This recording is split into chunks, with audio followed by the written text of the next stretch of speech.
look, it's no good you loving the messenger. That's not going to do it. That's going to get in the way. Except I go, the Holy Spirit, the Comforter, cannot come unto you.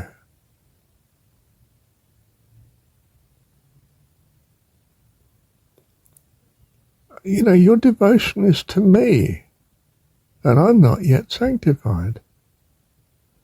Your view of me is the not yet sanctified view. It's not going to get you there. And 2,000 years of Christianity has proved that to you. The church is in the same appalling state as it was at the very beginning with Constantine, messing around with it. And it had already been messed around with man playing the role of bishop and attempting to run it in a sort of Pauline fashion,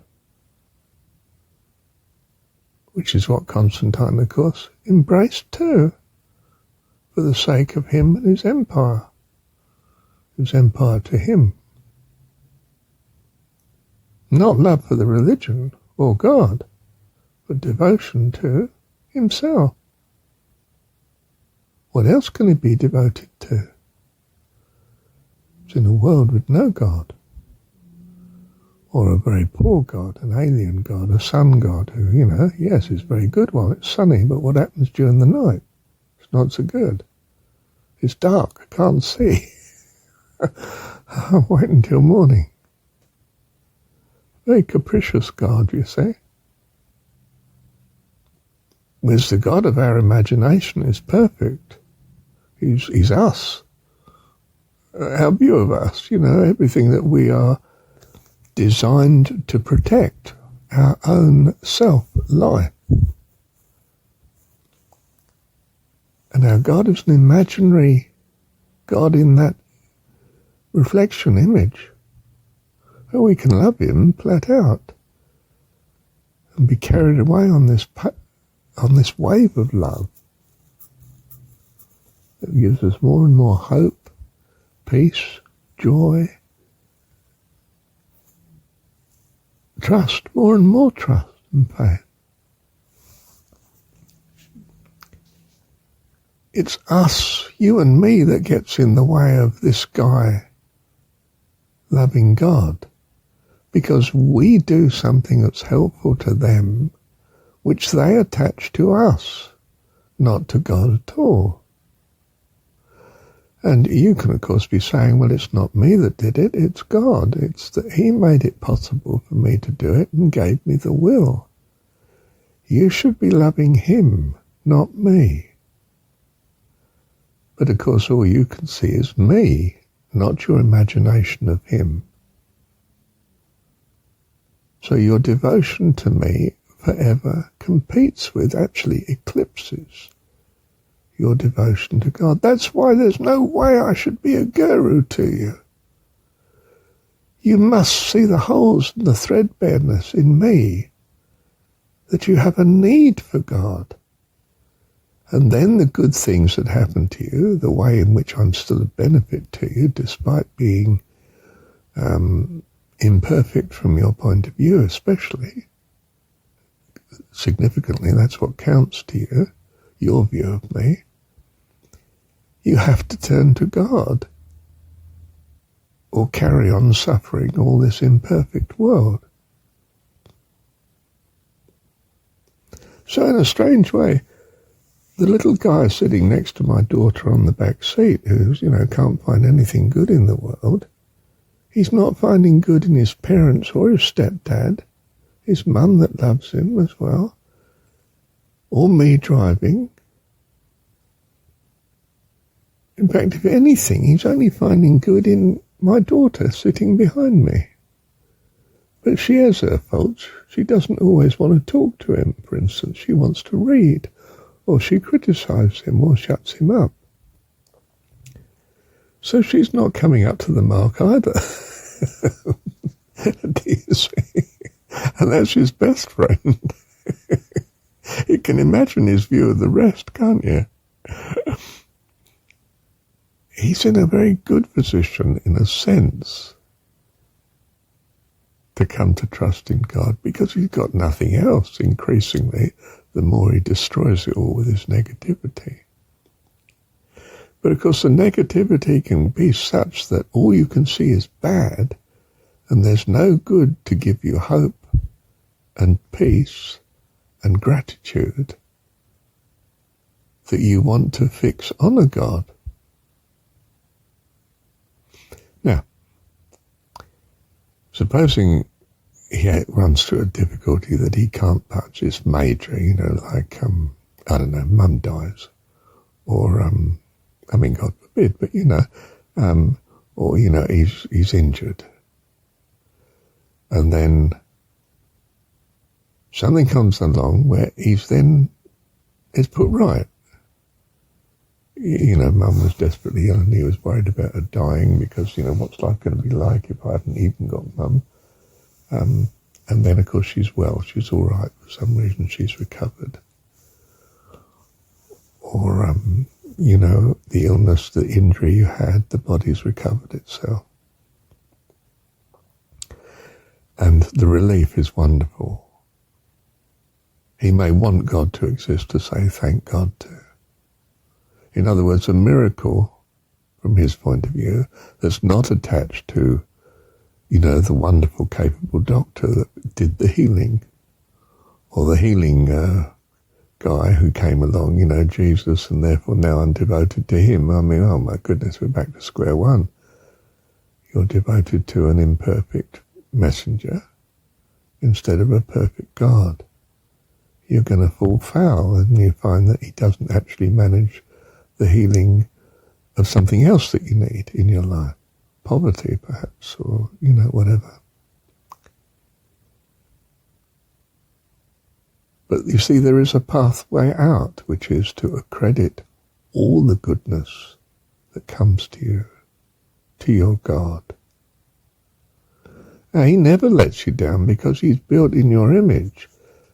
And if things are wrong, you just say, I'm having this difficulty because I'm not obeying my God. What am I not understanding about God? Perhaps I shouldn't be ... or shouldn't be doing so-and-so, so-and-so.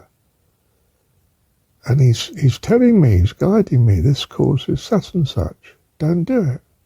Oh, wonderful God, I value that too. Do you see, you're now encouraged not to do the thing that you see.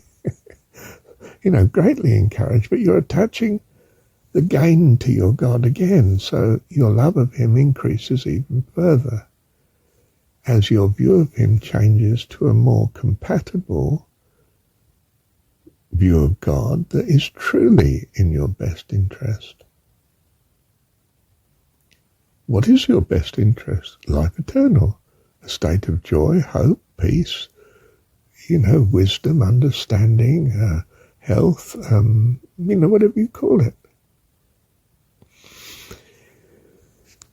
Now you can get to a point where your devotion to God and assurance of him can be faced with, you're dying, yes, but I trust him. He's a wonderful God. He's probably got heaven for me. Who knows what's beyond death? After all, everyone seems to die, so... But, I'm trusting that it's going to be very good afterwards because look at how wonderful it's been knowing him here.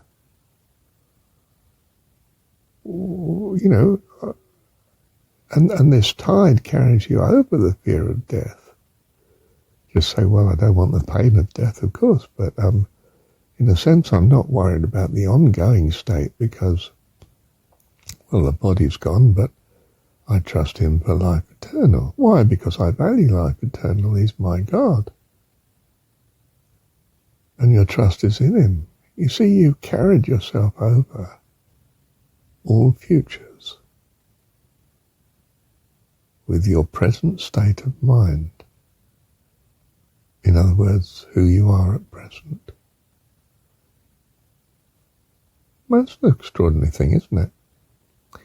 Thank you, Heavenly Dad. So do you see it's crucial in the story of Jesus that Jesus says, no, it's not me, it's your faith that healed you. Or it's God that healed you. Don't give me the glory. You've got to be either in this position of limbo where it's just your faith, your choice to believe in God, and you're then thanking him. But it mustn't be your faith in me. And if it is, as with the disciples, remember, he doesn't heal any of the disciples. They see all sorts of things going on, but they don't apparently need a healing. They personally don't need a miracle. They're just impressed with the astonishing miracles that he does. And therefore all hope is in him. Stick with this man and perhaps miracles will be for you too. And they go off and they perform miracles and they're amazed at this. Now, do they give him the glory or do they give God the glory? That's the problem. You've got to steer it off yourself onto God. Because it's their view of God that's going to carry them through, not you. After all, you're going to leave at some point. You're going to die at the, perhaps not at the end of 1 or 3 years ministry, but you're going to die at the age of, 50, 60, 70, 100, 100, 200, whatever it is. You're going to die. You're going to leave. And then where will they be? Or they die and leave you here and not in heaven,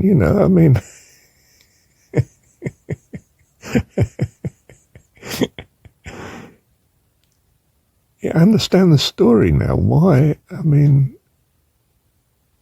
Anything amazing humility is shown by Jesus, what he's God, he's really God himself. No. That's not going to do it because the story can't be perfect. The writer's not going to manage a story that's perfect. It's going to have obvious faults like, how to deal with your slaves. Or, woman, what have I to do with you? Things that come across wrong and you think, that's not very godly. Couldn't Jesus have been relating to her a bit better than that? Or perhaps it's the language, perhaps it was the culture, perhaps it's, who knows, but I'll trust God for it, and I'm still devoted to Jesus, Oh, dear, dear, dear.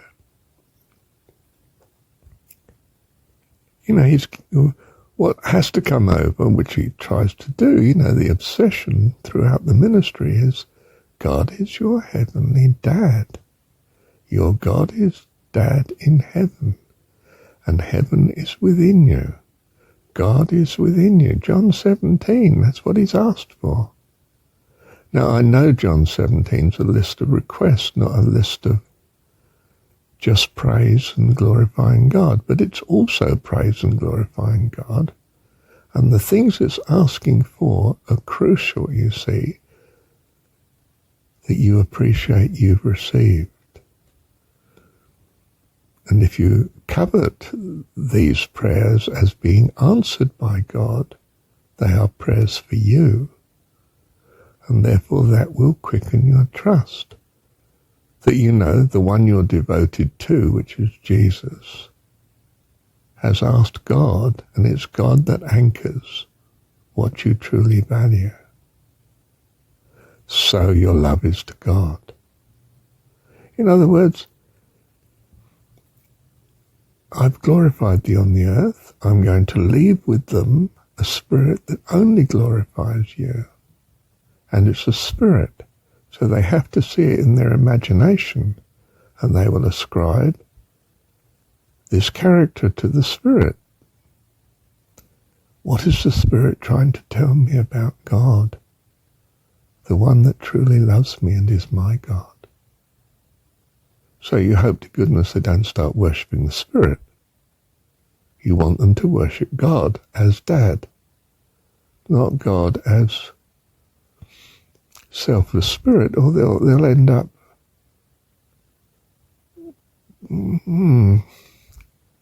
well, I don't know, but they'll make the spirit God instead. We're back to this problem again. I think there's a risk here. I'm not sure. What do you think?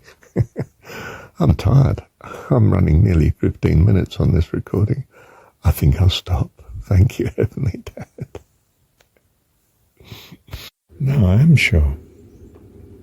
Let me add this note. If they love a selfless spirit, if they're devoted to a selfless spirit, they will be selfless. We've been given self for an extremely good reason. Because God has a self, and we are children of God, and we are individual, astonishing beings as God. I hold it already in eternity, but if you like, we're going to be when we live here, whatever. Self is not a sin. Eastern religion got that one wrong. Just as Christian religion got the notion of sin completely wrong. Borrowed it from, well, Babylon, I suppose. They borrowed sacrifice from the pagans around them in Canaan, Canaanites. You know, sacrificing their kids to Moloch. Abraham sacrificing his son and so on to God. Has to send an angel to stop him doing it, for goodness sake. Where did he get that from, you know? Well, God told me to sacrifice. That's my values, isn't it? We sacrifice the best thing we have. Best thing I have is my oldest son, my only son. I'm going to show how much I love God. I should sacrifice. Oh, for goodness sake. It's going to take an angel to stop this bloke, isn't it? Oh, that's an aside. It's not a sin of self. It's the glory that we have self. It keeps us in this world long enough to learn the lessons, and the lessons expand ourself to embrace all life that ever was, is, or ever will be. Because that's my God. He's the Lord, the giver of life, for all live unto him. Does that fit? Does that fit you? So no, I'm not of Eastern religion. I'm not seeking the annihilation of self. I'm seeking the perfection of self, the completion. And it's large. It's extremely large. It's able to be a good companion to God, our Heavenly Dad. And to do that, you have to be as him, and harmoniously as him, and wonderfully able as him. In fact, in a sense, you have to share each other's minds and yet keep an individuality. And we do. I knew how Mum used to think. She could imagine too how I was thinking. We loved each other. Good on you. Thank you, Heavenly Dad. You see, all these earthly relationships teach us how to love. How wonderful.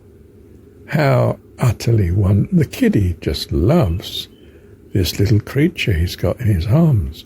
Can I hold him? Yes, love. Now be careful. Put your hands underneath so you take his weight. Oh, that's it. That's so he's semi-sitting on your hand. That's it. Lovely. Isn't that nice? Yes. And you're just purring away yourself. I don't know about the cat.